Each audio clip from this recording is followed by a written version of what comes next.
Man, last day of sparring, brother.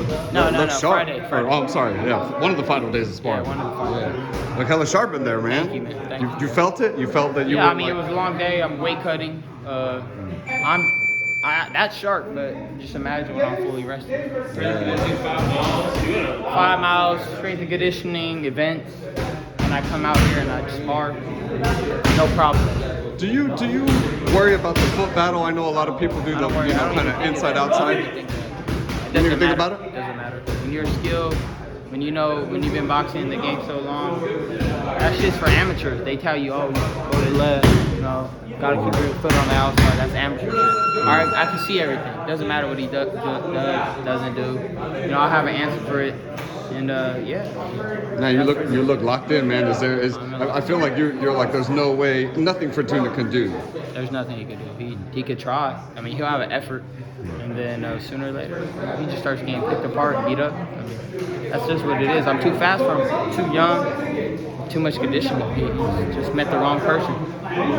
They better stop the fight if they're gonna care for him. When do you feel that you get locked in? You know what I mean? That you're like, all right, it's fight time. I'm pretty much locked in all the time. You know what I mean? I just try to play my day the best way I can play it. You know what I mean? Whatever hand I'm dealt that day is the day I'm gonna take most advantage of. You know what I mean? So I'm always locked in. Doesn't matter. I mean, ask anybody who's around me during this time, from the start of the camp to the end, locked in.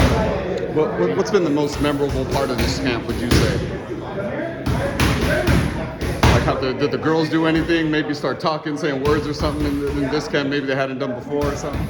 Nah. The most memorable thing, just me buying the G-Wagon and seeing how actually that is. I mean, it could be. Honestly, I don't know. It just went so smooth. I think just my skill level, where I'm at right now, I think that's the most memorable thing where I finally gotten it back to, and even exceeded where I was with Luke Campbell. You know what I mean? With just the training, the awareness, how wise I am in there. You know what I mean? It's much different than it was before. Mm-hmm. For sure. Yeah. My eyes could see more.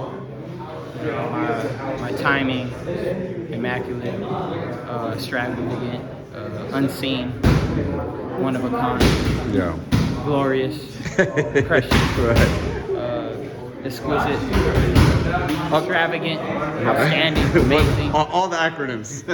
Anything.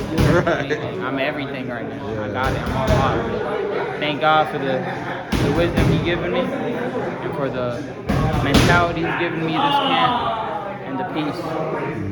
You talked about Tank a lot in this camp. Have you guys been around each other? I feel like I don't really see you guys, around too much. We're just two competitors trying to get it.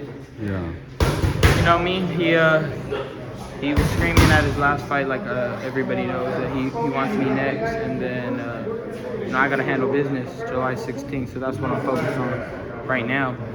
But yeah, there was a lot of talks, and we'll resume negotiations after the fight. Well, what do you think his energy is going to be like when you do get that face-to-face with him? What's your energy going to be like? I'm cool and respected. You know what I mean? He'll probably bring up some shit talking that's been said, but I'll just respond how I always respond. You talk your shit, I'm going to talk my shit. That's it. And fuck it. If you don't want to talk shit during the press conference, you don't have to. I don't need to. You know what I mean? The fight's sold once it's signed. Right. So I don't really need to talk shit, but I just talk shit naturally. You know what I mean? It's the way I grew up. It's the Victorville, bro. It's the Victorville. Yeah. My dad's from Chicago. All they do is talk shit out there. Yeah. But it's not that intention. Now, if he wants to get crazy, then it is what it is. I think he'll be respectful. He knows. I mean, he knows that. I'm not a bad guy. Like I don't have a bad heart. I'm not gonna just start be like, oh fuck you and everybody.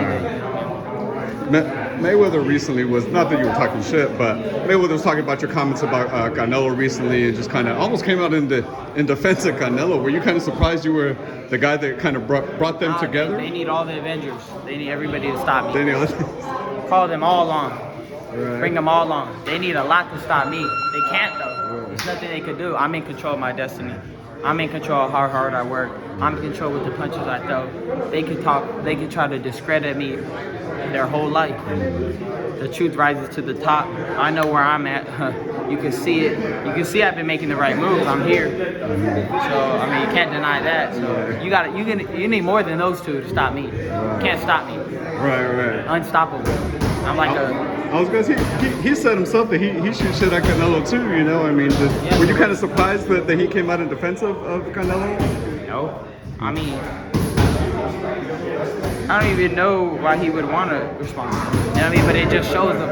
I think he could just sense something special in me. He don't like it. He just eating. I don't know, something. There's something in there because he's like, man, why? He never chimes in on anything. I was gonna say, could that be maybe part of the whole, Tank's last fight being with Mayweather? He's trying maybe to promote it though. He's trying to promote the fight, me and Tank, maybe. But no matter what, he can't fight for Tank. So it don't matter. Right. Can't fight for Tank. Tank can't call him onto the ring, and even if he did, at this age, I'll whoop Mayweather's ass. Right. Appreciate you, Ryan. I would Thank have you, whooped his brother. ass regardless. Thank you.